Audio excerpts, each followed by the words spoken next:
Indian contract act 1822 का section 6 revocation how made, यानी जो प्रपोजल का रिवोकेशन होता है वो कैसे होता है, किन सिचुएशन में होता है, 4 सिचुएशन मेंशन करता है।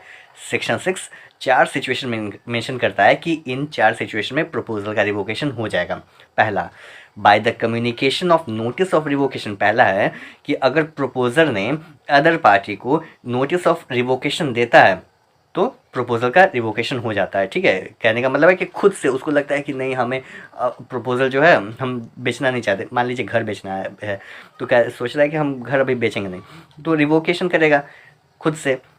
तो by the communication of notice of revocation by the proposer to the other party, ये पहला सिचुएशन हो गया। दूसरा situation, by the lapse of time prescribed. ठीक है, अगर उसमें मान लीजिए ऑफर में टाइम दिया हुआ है कि 2 महीने के अंदर अंदर में इस ऑफर को एक्सेप्टेंस हो जाना चाहिए, और 2 महीना बीत गया तो लैप्स हो गया टाइम, तो ऑफ़र रिवोक हो जाएगा खुद ब खुद।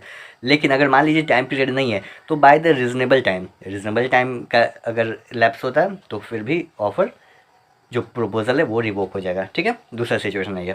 Third situation, by the failure of the acceptor to fulfil a condition precedent to acceptance. मान लीजिए प्रपोजल ने ऑफर के साथ अपने जो प्रपोजर है उसने अपने प्रपोजल के साथ कोई कंडीशन रखा है कि ये कंडीशन भी है, इस ऑफ़र को, इस प्रपोजल को एक्सेप्ट करने के लिए ये कंडीशन है, और अगला पार्टी कंडीशन को फुलफ़िल नहीं करता है तो उस कंडीशन को ना फुलफ़िल करने की वजह से भी प्रपोजल रिवोक हो जाएगा। By the failure of the acceptor to fulfil a condition precedent to acceptance.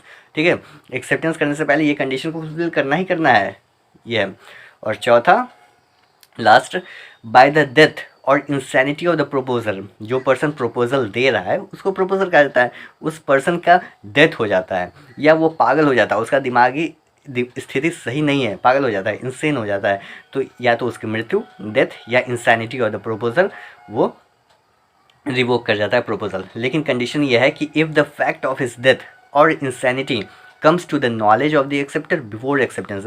Acceptance करने से पहले ये चीज़ की नॉलेज एक्सेप्टर के पास होना चाहिए कि जो प्रपोजल है उसकी मृत्यु हो गई है या वो पागल हो गया है। ठीक है, तो ये 4 सिचुएशन है कि इन 4 सिचुएशन में प्रपोजल का रिवोकेशन कब कब हो सकता है। सेक्शन 6 मेंशन करता है इंडियन कॉन्ट्रैक्ट एक्ट का।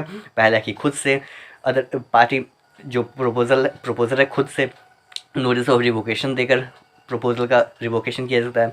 दूसरा टाइम पीरियड से, टाइम पीरियड नहीं है तो रीजनेबल टाइम के लैप्स होने पर। तीसरा, कोई कंडीशन दिया है, कोई कंडीशन फुलफिल नहीं करता है तो उसके हो जाएगा। और चौथा है कि प्रपोजल के डेथ या इंसैनिटी से। ठीक है, ये 4 कंडीशन है। आई होप कंसेप्ट क्लियर हो गया होगा। मिलते हैं नेक्स्ट वीडियो में। Thanks for watching. जय हिंद।